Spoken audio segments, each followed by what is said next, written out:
அவையோருக்கே மறுவணக்கம். தன்னலமற்ற தலைவர்கள் பலர் இந்திய விடுதலைக்கு பாடுபட்டவர்களுள் முதன்மையானவர் அம்பேத்கர் அவர்கள். விடுதலை பெற்ற இந்தியாவின் முதல் சட்ட அமைச்சராகவும் இந்திய அரசியல் சாசனத்தின் தந்தையாகவும் விளங்கியவர் பீமாராவ் ராம்ஜி அம்பேத்கர்.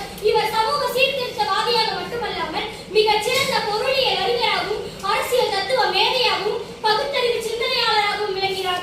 நான் வணங்கும் தெய்வங்கள் 3. முதல் தெய்வம் அறிவு, இரண்டாவது தெய்வம் சுயமரியாதை, மூன்றாவது தெய்வம் நன்னடத்தை என்று அம்பேத்கர் எழுதிய பொன்மொழி இது. சிறந்த எழுத்தாளராகவும் பேச்சாளராகவும் மக்களால் போற்றப்பட்டார். 1891ஆம் ஆண்டு ஏப்ரல் மாதம் மகாராஷ்டிரா மாநிலத்தில் பிறந்தார்.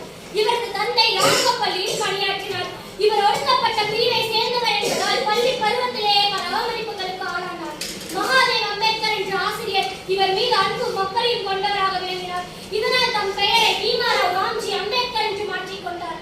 மும்பையில் இளங்கலை பட்டமும் அமெரிக்காவில் முதுகலை பட்டமும் இந்தியாவின் தேசிய பங்கு வீதம் என்ற ஆய்வுக்காக கொலம்பியாவில் முனைவர் பட்டமும் பெற்றார்.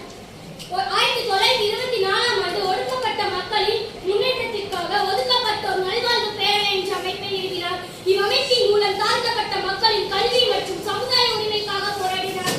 ஒதுக்கப்பட்டோருக்கு தனி வாக்குரிமை மற்றும் விகிதாச்சார பிரதிநிதித்துவமும் வழங்கப்பட வேண்டும் என்று 2வது வட்டமேசை மாநாட்டில் அம்பேத்கர் வலியுறுத்தினார்.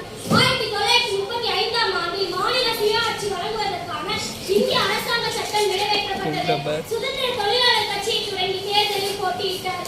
அம்பேத்கர் இந்திய சமூக அமைப்பில் நிலவிய சாதி அமைப்பையும் தீண்டாமை கொடுமைகளையும் எதிர்த்து தீவிரமாக போராடினார்.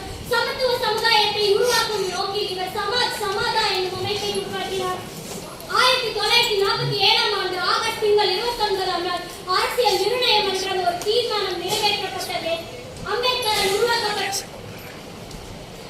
உரிமைகளுக்கு பல்வகையின் பாதுகாப்பை அளிப்பதாக விளங்கியது. இது மிகச்சிறந்த சமூக ஆவணம் என வரலாற்று ஆசிரியர்களால் போற்றப்படுகின்றது. ஒதுக்கப்பட்ட மக்களுக்காக தம் வாழ்நாள் முழுவதும் உழைத்த அம்பேத்கர் 1986ஆம் ஆண்டு டிசம்பர் 6ஆம் நாள் காலமானார்.